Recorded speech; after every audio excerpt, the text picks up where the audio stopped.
This is from Pantilla Amawulire gasuze era gakede kusasana Uganda yonna n'okusukawo nti omukulu amanyiddwa nga Katantanze Bison gwe gumanyi nga Captain Ricky yavudde mu bulamu bw'enseno era nga emikutu ejjenjawulo omuli n'egyo eminene gya TV zigenze maaso kubanga ate gitambuza amawulire gano nti yavudde mu bulamu bw'enseno nga bagamba nti ekyamuse yakubiddwa amasasi ehoyima era nga abooluganda lwe mbubagezaako okuzuula omubiri gwe wawe guli naye nabo guki abalemi okolaki okufuna gemawulira gabadde gasasana wabula ate omukyala amanyiddwa nga Hade Mama Make ngonono yaliko muba Ebons yavuddeyo oba avuddeyo n'agamba nti agakagwawo mukulu yasazeewo kubanga ate yebika akyali mulamu ali kalangala atemya bokofu omukyala amanyiddwa nga Bad Black awo naye n'ayongerezaako n'agamba nti azuukidde Captain Ricky mbwera beetondera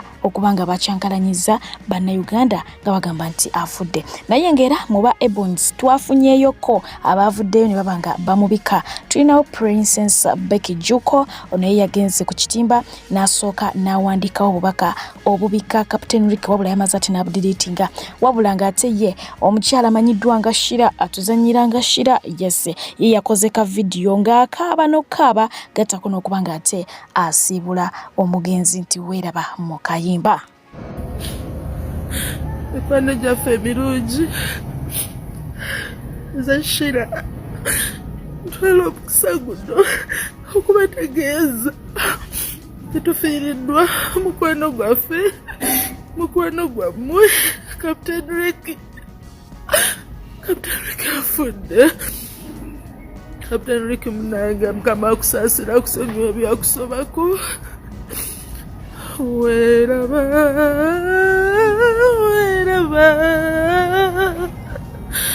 omutonzi abeerenga naawe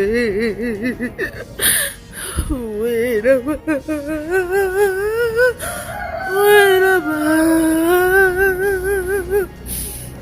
omutonzi abeerenga naawe. Rest in peace mukwano.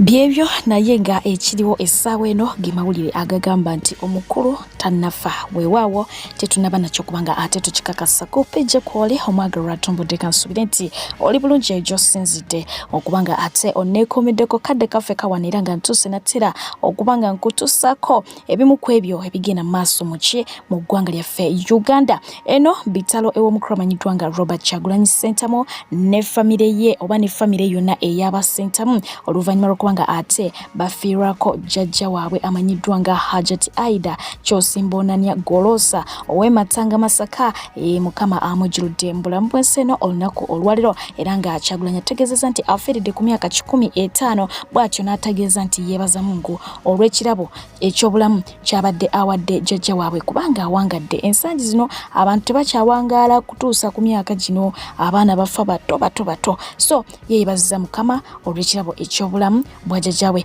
Jjajjaawe ono yamukyalira koko emabega kaawo era nga mu katambi kano bwe kati bwe kyafaanana.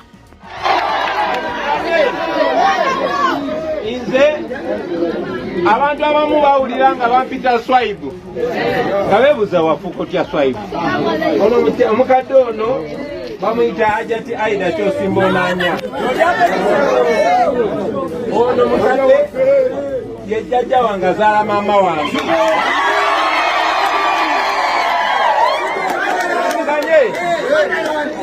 Ono mukadde asuka emyaka 95. Ono mukadde yazaala mama wange ye muwala we omukulu wadde mama wange si musiraamu. Ono mukadde ye yankuza. Ono mukadde yatujja ku mama waffe nga tuli ba bebi olutalo lwa Museveni era bali bayitano nga bagenda okuwamba Kampala ffe twali bwana butaawo nga tetwambadde na ngoye. Naye ono mukadde ekisinga obukulu abazadde bange bonna baggwawo ye muzadde yekka gwe nkyasigaza mu nsi.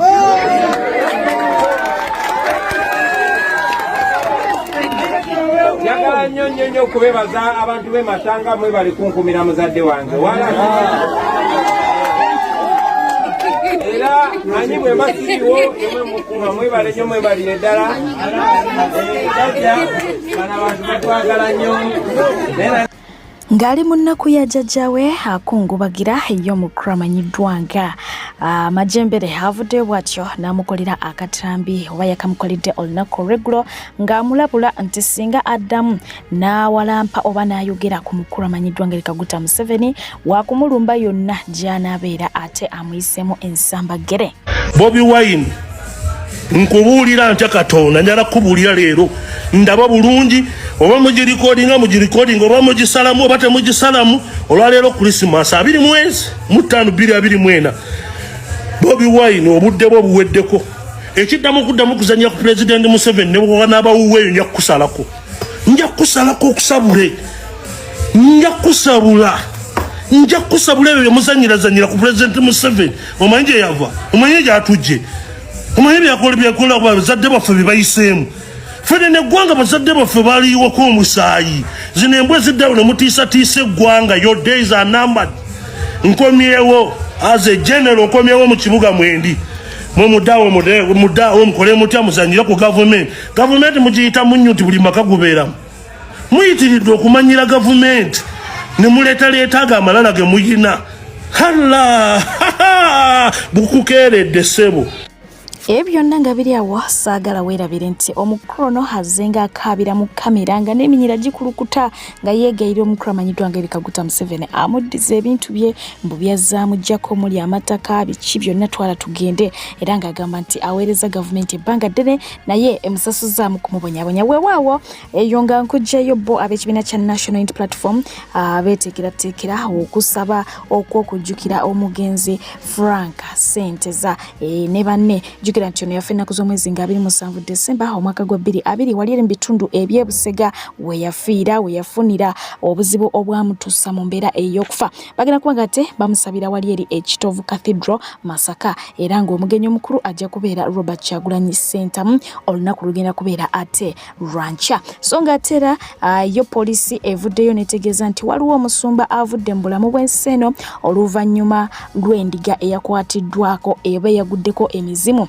bwetyo okwecangacanga okukakana ng'ekubye pasita omugere. Pasita kigambibwa nti baamutegeezezzaako nti agende mu ddwaliro n'agamba nedda bino bya mwoyo ono musabira emizimu gimuveemu wadde ankubye omugere nange nja kubeera buki bulungi wabula bagamba nti wayiseewo akabanga pasita embeera neetabuka okukakana ng'akoze ki ng'avudde mu bulamu bw'ensi eno. Era oyo agambibwa okuba nti yabaddeko emmandwa oba emizimu ejaviiriddeko omugere ogwese pasita kakati nno agenda kubanga ate akola ki akifeesinga.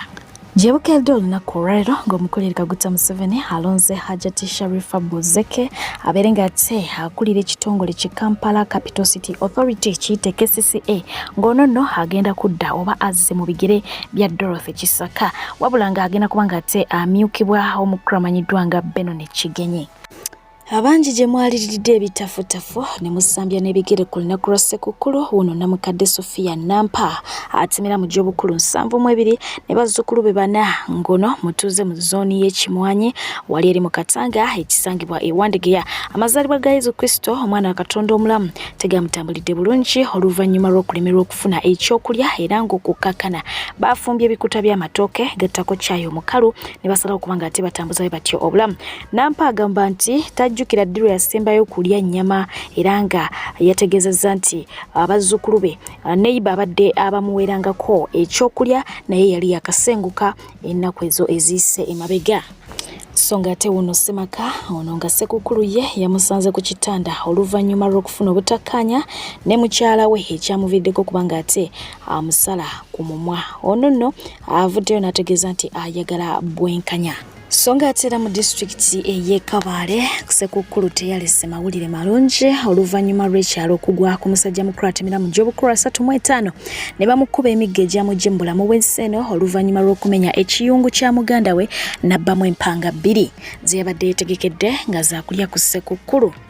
Twogera kuno nako lisijja kwerabira kujjukiza nti abajja Veka Properties Limited FFK abagenda okutuusaako ettaka eriri mu mateeka ate nga siri abusere jago otandike kati okuba nga te osevinga naffe omwaka wegunagwerako mukwano ng'ofuuse Land Road ate nga naawe alina akasente akawamu nga oyagala kikutula mulundi gumu tukwasaganyiza ddala bulungi nakugamba nti tusangibwa wali eri enansana ku Post Bank wennyine ojja okuba nga ate osiŋŋana offices zaffe tubere nga tukutuusaako poloti joba wetazemu size zonna ate nakugamba nti naawe ayagala okulima okulunda still tugenda maaso kubanga ate tukikolerako ddala bulungi tuziyina mu size zonna ate ku nguudo zonna kati zino zolengera tuli Masaka Road ate nga tuyina ne Hoima Road tuyina ne Mitiana Road buli wamu tuyina ne Estates so tobuusabuusa genda maaso kubanga ojja nga bukyali yo mukramanyiddwa nga Dr. Jose Chameleon gyali mu Boston ebintu bitabuse oluvannyuma lwanga ate yaddusiddwa mu ddwaliro nga biwalatta ambulance yamukimye waka ew'omukyala Juliet Zawedde gye yagenze munnange oluvannyuma okusinziira Kasuku kigambibwa mbu yanyweddemu kaawo kubigambibwa nti talina kubanga ate anywa ekyamuviiriddeko mbu olubuto okubanga lukola ki luzimba yogayoga nga addusiddwa mu ddwaliro nga biwalataka. Era Kasuku yawandiise ku mukutu gwe n'agamba nti in other news musician Jose Chameleon was rushed to Boston Medical Hospital where he is currently receiving treatment. Mbu he woke up nga his stomach is bigger than mine after drinking kalito oba okitegedde yazuukuse mbu ng'olubuto olunene lusinga olwa Kasuku oluvannyuma lw'okunywamuko akatonotono.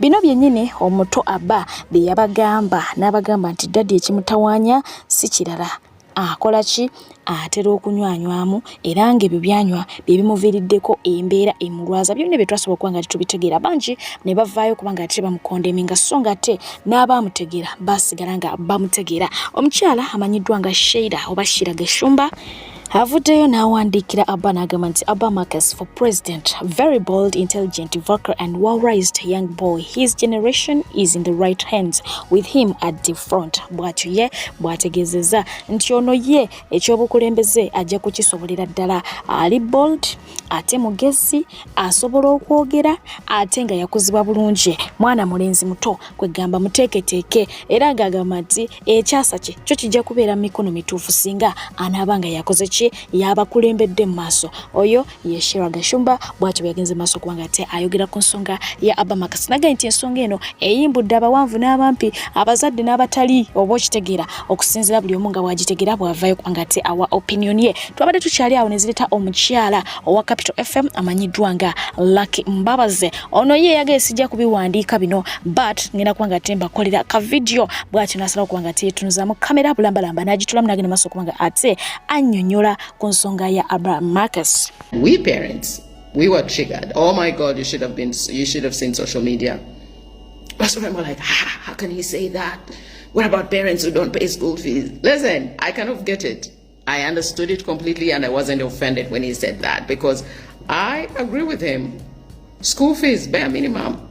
Clothing, bare minimum. It is something that you're supposed to do as a parent. It is your responsibility to actually provide these things because children did not ask to be bathed. That is why when people actually come up to me and they say, thank you for taking care of the kids, I don't know how to respond to that. In most cases, I'll say, that is my responsibility, but thank you for acknowledging. It feels good for somebody to thank me for it, but I don't sit there waiting to be applauded because I'm just doing my responsibility. God gave me these children and I am supposed to take care of them, and I understand that fully, and I'm not looking for some sort of validation for that. So yeah, it would be nice if the kids say thank you, and if they say thank you, they are well raised, but it's not a must for that. Society shouldn't be like, oh, you paid school fees for them and therefore you should be doing ABC to them because now you own them, they are your children. Of course they are your children. Do you own them as human beings? No, they belong to God. So if you're not providing the bare minimum, then you ask yourself, what are you doing as a parent? I mean, I can understand if you're not able to and you're struggling and you need a little bit of help. That is understandable. But if you can and you're not even doing the bare minimum, as the young man said, then what are you doing as a parent?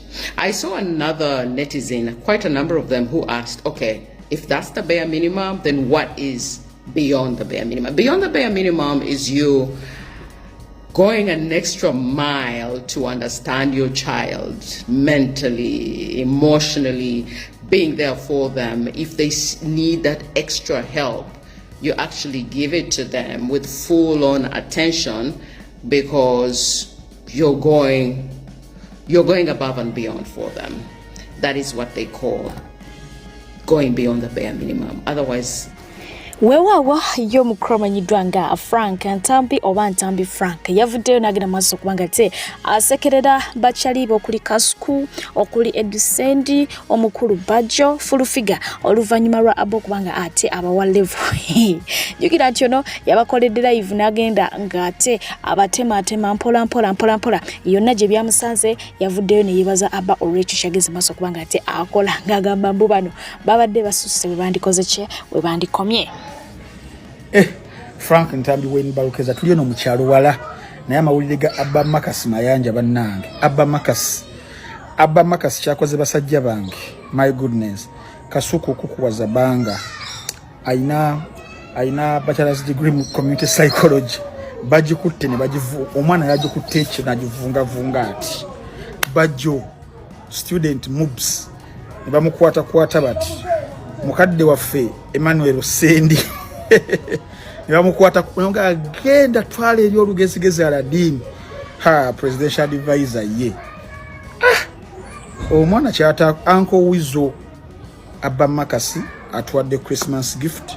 Mvuddeyo kubeera nga mwebaza Abba Makasi, thank you so much. Twali badde wasinga Abba tewajja olugezigezi bw'abantu abo n'olukwata n'olukasuka eri naye kyensaba kiri kimbannange tubeere bakkakkamu bangi mwagala okuliplayinga omwana oyo ffe abamu ku badefenders be tugenda mu defendinga wabula agala okubeera nga addamu Abba Makasi olina okukozesa olulimi lwe yakozesezza lujja bba Luzungu. You hear me bro? You wanna say kakati Kasuku Bajjo Madam presidential advisor mukadde waffe Emmanuel Sendi muyine ennaku 2 semusigaza boxing day n'olwokumeka. In fact musigaza olunaku lumu lwa boxing day twagala reply ku Lwokutaano puliddeko mu Kasuku ne Bajjo bagenda gatta oluzunguzungu lwabwe Makerere University ne Mubs baddemu. Ine imagine abasajja bakulu myaka 8 ng'ogigase muli kana myaka 19 ke mwagala okudi Abba Makasi, thank you so much. Daniela mwebale kubeera nga muteekateeka omwana ejjoogo ly'aba millennials eryo tuli be. Yes, nze ni team Abba Makasi kuvadde 1 ye tetugenda kuva ku team Abba Makasi yafumbye eri ku X bagamba he cooked yafumbye abasajja n'omukazi omu n'abafumba n'abakalanga natwa Christmas gift tebawadde olunaku lumu lwanca by Friday reply naye ino ba mu Luzungu ate Oluzungu olumuko ne ku accent Oluzungu Luganda lwa Bajjo ne Kasuku no Kasuku Oluzungu lwogerera ku KFM no twagala you wanna say bro getulinze. Yes, thank you so much Abba Makasi. Ogato omusaayi gwa Chameleon, n'ogatta omusaayi gwa Daniela, n'ogatta omusaayi gwa jjajja wa Abba Makasi muyite jjajja mukyala maama wa Chameleon. Ebirungo ebyo byonna biri mu mwana ogwo Abba Makasi. Alina emputtu, muyombi, mulwanyi, wakaracha, kwegamba omusaayi mutabike guli mixed up. Kati mugenda kakasa Abba Makasi yani kubanga spices zonna bw'ozigatta n'oziteeka mu mwana omu okakasa kikyani agenda kuba omu kwomu ayina emputtu ayina buli kimu buli ekirungo ekiri mu bali kiri mu mwana ogwo. Kati mugenda kukakasa Abba Makasi yani kwata kitaawo kwata nyoko kwata kitaawo kwata nyoko kwata kitaawo kwata nyoko kwata Katonda wange. Bulambalamba tumagamaga tunuulira Molden International Labour Consultants bano nno bakuguka era ne bakakasibwa kwanga te batwala abantu emitala w'amayanja okwenoonyeza ku nsimbi gw'oli eyo oyagala kuba kyeyo oyagala kubeera barista oyagala kukola bwa waiter oba waitress cleaner oba oyagala kubeera wa security kyonna mukwano kyoyagala naawe maid bakutambuliza ddala bulungi ne bakutwala Qatar ne bakutwala Abu Dhabi ne bakutwala Saudi Arabia Jordan mu nsi ezifaanako bwezityo ate nga beye ebeera nsamusamu tolonzalonza bano basangibwa leeri Namuŋŋoona gira maaso kubanga te obakonako ku namba zaabwe ez'essimu era nga newenjogera essaawa eno beetaaga ba security guards so bw'obanga oli eyo akatalekeka oba ekitalinda essaawa eno bagenda ddala maaso kubanga ate baregistaringa abaana abagenda ekkata okukola nga ba security guards yanguwa obeere nga ate weefunira omulimu amonange awatalikola ki kuferebwa ye omukyala amanyiddwa nga Jennifer Nakangubi Fulufiga oluvannyuma lw'obubaka bwa abo kubanga ate bumutuukako nate era aziza backfire nejjukira yatusuubiza ntagenda kuddamu kukola ki kuyisaamu bantu gaali era neyeetundira abantu ate ngera mu ngeri yemu yagenze maaso okubaako obubaka bwaweereza abantu n'ababuulira naye abandi bamugamba nti obubaka obusaana kuba bubwo yagambye abantu nti mwewale okulwanira abantu entalo ezitali zammwe entalo ezitabakwatako gwe n'omaliriza ng'ofuuse mulabe w'abangi naye ng'ate ne gw'olwanirira takulinako takufanako jjukira nti ye tumulabye mu ntalo eziwerako ddala recently twamulabako mu nsonga za famire emu bwe yavuumira oba mwe yatabukira omuwala n'atuuka n'okumulangira okudibira ku luggi okugyamu embuto byonna ebyo ate tumulabye mu nsonga za Zuula tumulabye mu nsonga eziwerako ddala oba okitegeera so abaana bamugambye nti obubaka obwo osaanye kubanga gwe abweweereza anyways yagenze maaso kubanga ate ayanukula Abba era nga yasinzidde ku mpewo za so jjukira Abba yabagambye nti Fulufiga n'omuntu eyamuwa omulimu ku TV eno basaana okubanga ate bagetinga fired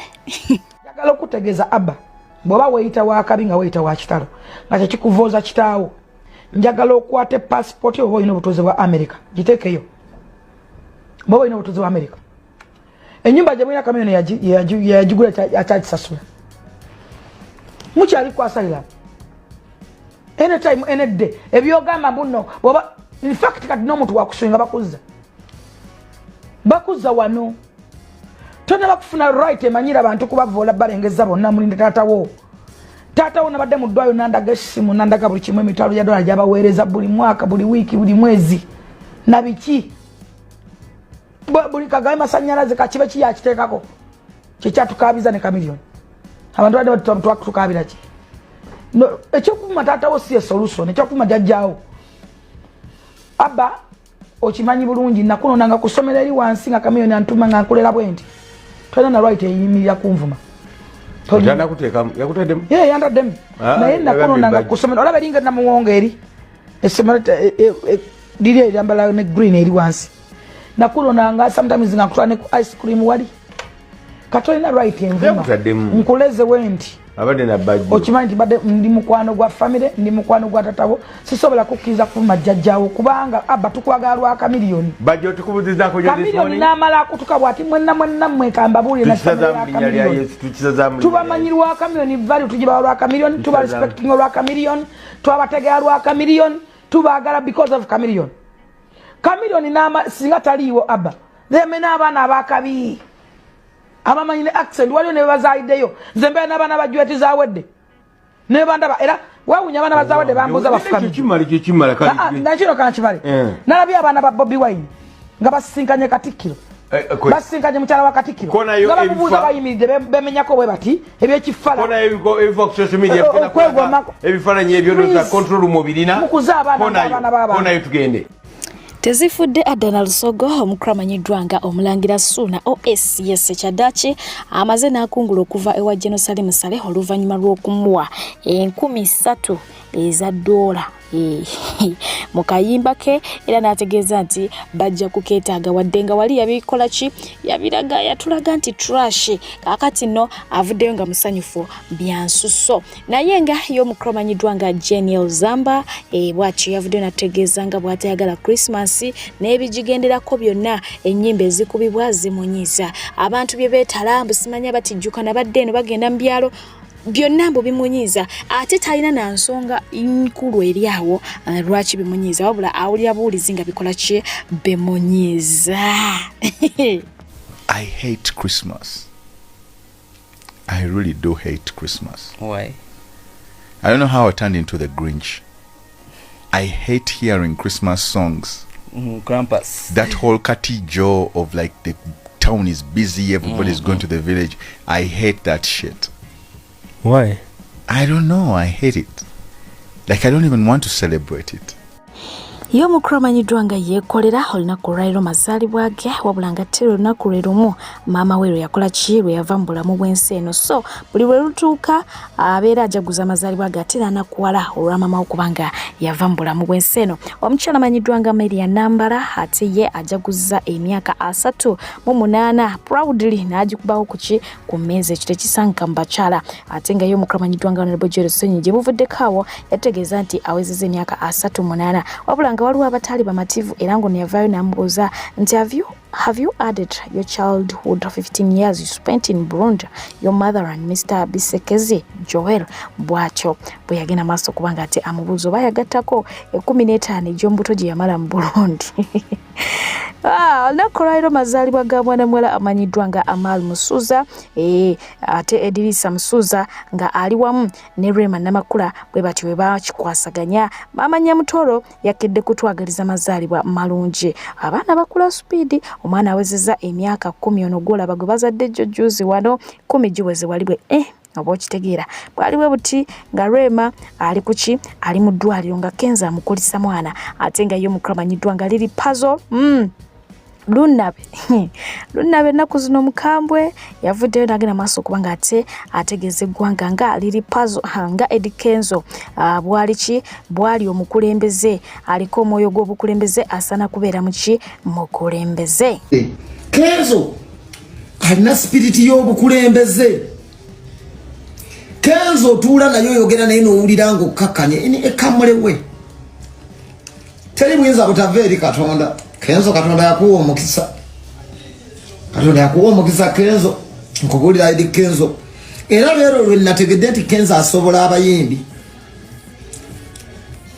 Kenzo asobola abayimbi. Ate Kenzo yeyekka asobola okuba pulezidenti w'abayimbi mu Uganda.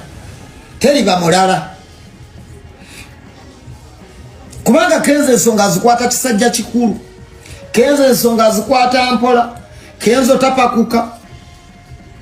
Antu bakola ebintu Kenzo ng'asirise bw'ati alaba. Nakubira essimu emu naga kola bw'oti ne bw'oti naga gye asooka ojje. Kenzo buli muntu kati agoberere Kenzo bw'aba muyimbi. Ate Kenzo yekka yasobola. Kubanga Kenzo alimu ekintu ky'obukulembeze. Oyinza obutakkiriziganya naye ne Kenzo. Nze bbanga lye mmaze mu kuyimba kati nkuze sikyali muyimbi muto. Kenzo asobola okulembera abantu.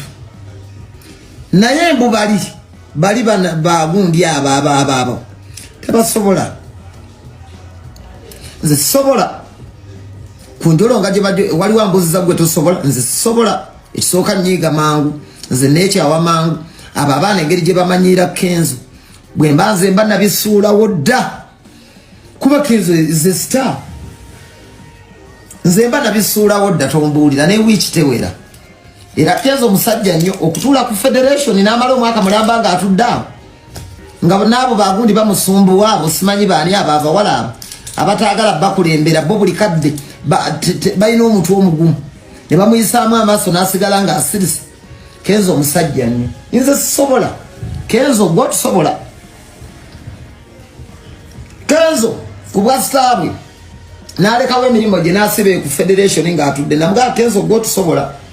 Ab'ekibuga abayimbi b'ekibuga ne bajja simanyi abayimbi b'ekyankwazi ne babuuza oyo Kenzo ebibuuzo ebitakwatagana. Waliwo abajja nga gyayagala kubaako kintu kyabuuza Kenzo. Kenzo n'akwata ku ttama bw'ati nga yandibadde mu studio akola ndongoye oba yandibadde ageze kuwummulako. Olina nga Kenzo kakati mwe Kenzo ffe ng'abayimbi b'empigi temutuyambye Kenzo nannyonnyola. Kenzo alina obudde era ddala kituufu Kenzo oli mukulembeze. Nedda ajjawo obusiru zino mpeke za Bokofu Abokofu nazijja Saudi Arabia toyogera byatisi.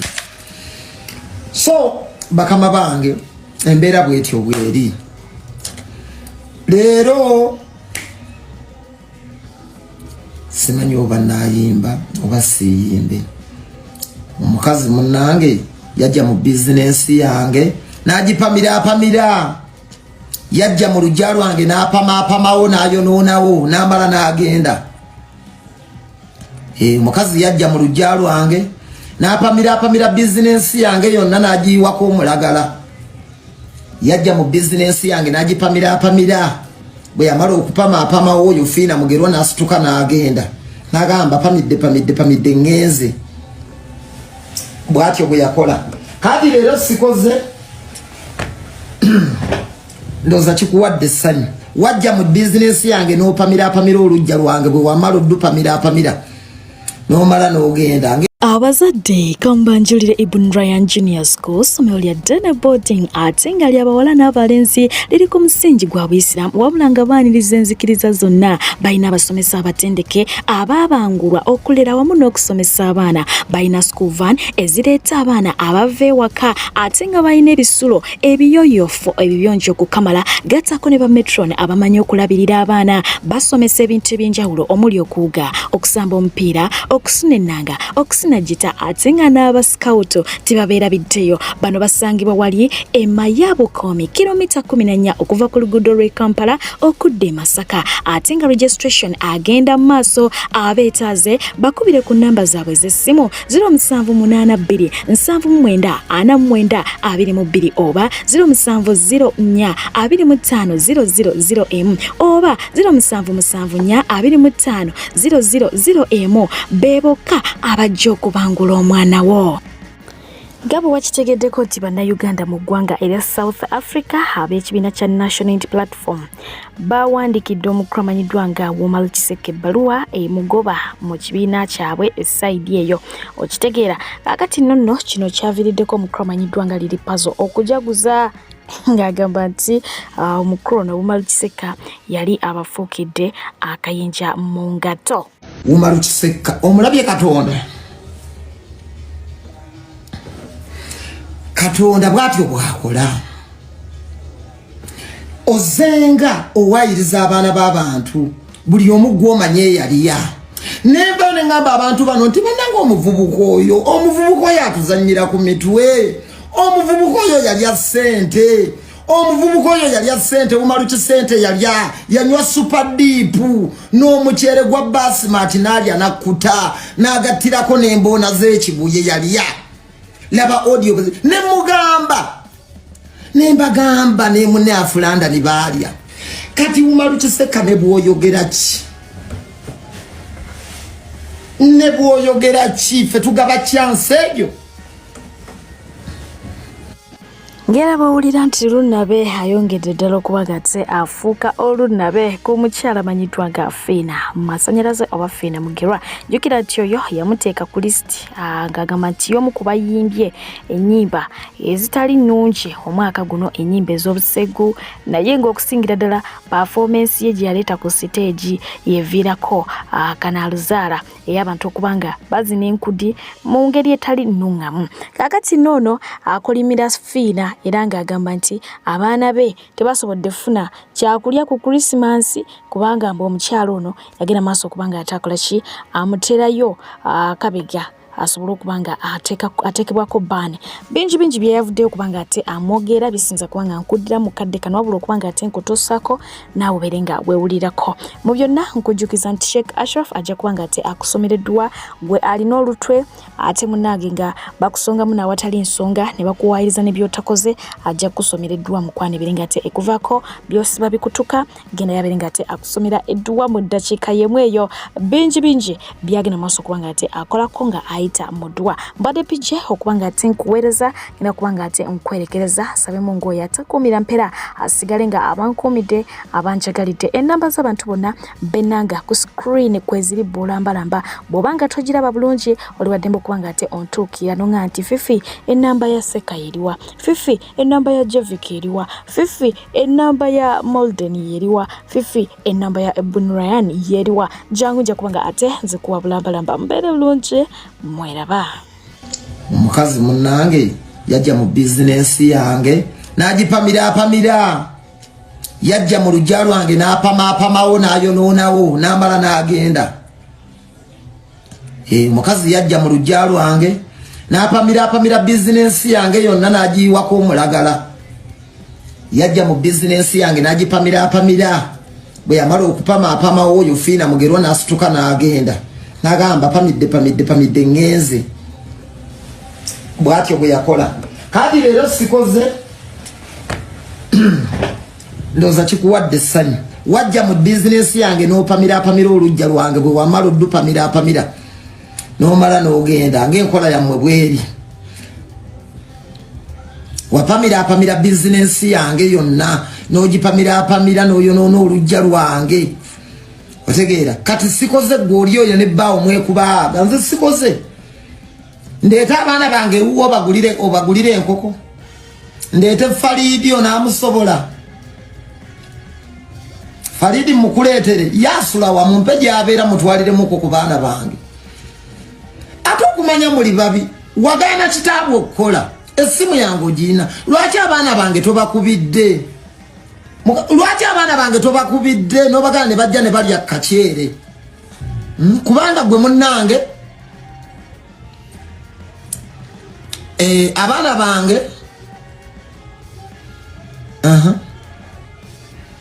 abaana bange abaana bange leero ababo balidde ababo banywedde n'essimu yange ogirina lwaki tewakedde ku makya n'onkubira n'oŋŋamba Falidi ne Namata babambaze babaleete ewuwo balye ku muceere yensobi gye mukola wayonoona bizinensi y'abakitaabwe nze bizinensi yange munaye wagyonoona n'abantu baali bampaako deposit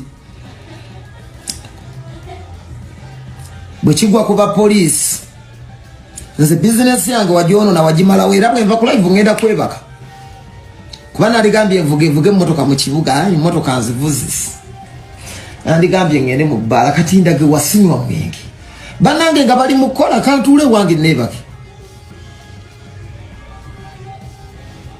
ate naayimbawa okuyimba UCC yanzikiriza okuyimba naye obwedde abantu bakuba drive obwedde gye bakuba drive bayita mbyalo liri pazo lunnabajja abamu nga abantu obamanyi abamu tebabuti otegeera kubanga eggulire ly'okugamba nti babaganye lyasaasaana nnyo baaliteekamu ssente naye UCC bwe yatukkiriza okudda ku stage lyo teryasaasaana era n'okulyogerako tebaalyogerako yeeyo Uganda mwetuli naye okumanya olina ettima wandikedde ku makya n'onkubira n'oŋŋamba kitammwe namwonoonera bizinensi ye olujja lwe mwakolera bizinensi ye nagipamira otegeera Fiina abaana bo baleete balye ku muceere otegeera ndi wano wembeera abantu bonna bataddeko endongo abaana baabwe babambazizza bulungi abange bali mu kisenge bali ku geemu n'akaceere tebakalabye ate ziriwa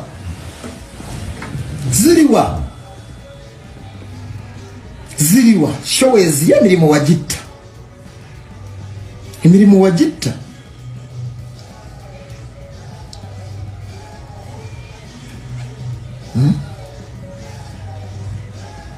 tegeera erimba nemba bataddeko ekidongo abaana baabwe bali mu kuzina otegeera abange bali mu kisenge bali ku geemu ku TV wandikidde n'ogamba Falidi ne Namata mbakuweereze ne balya ku muceere ewuwo naye wapamira olujja lwange wayonoona bizinensi yange n'ogyonoona bwe wamala okwonoona bizinensi yange n'ogipamira ne banno ne mudduka nga teweesangudde so oli musanyufu wayonoona abange kitaabwe takoze bw'ababo basanyuse so mumukumira ajjeko ku live mumugambe lwaki tewayisa abaana ba